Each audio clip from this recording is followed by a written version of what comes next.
Let's rebel against defeat, chase excellence, masculinity, men first. I have two things I wanted to say. Simping goes back to the 13th century when literature was written in France that men should woo the prospects, i.e., women, by praising their eyes, their lips, their hair. In the 13th century, literature is talked about that.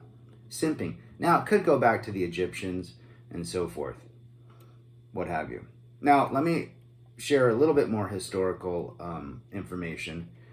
Did love change marriage?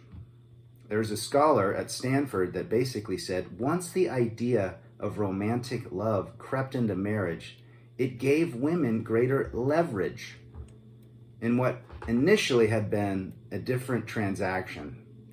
In other words, men and women got married back in those times based on status, pulling resources, building families, taking care of farms. It was more of a utilitarian way of living. But wives no longer existed solely to serve men, is what this historian is saying. Women, the romantic love, basically, they leveraged it. Now, they could use love in the way that they so desired.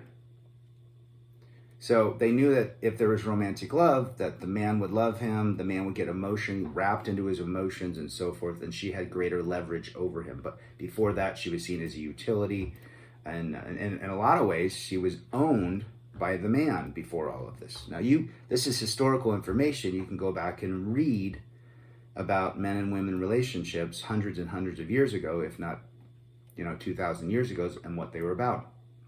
So when people say love brings us together, love tears us apart. Think about that. The idea of romantic love that came about through marriage gave women a huge advantage over the man, which was to tie him up emotionally. And we know what happens when a man is wrapped up with a woman emotionally. What happens? He forgets his purpose. He gets into his feminine.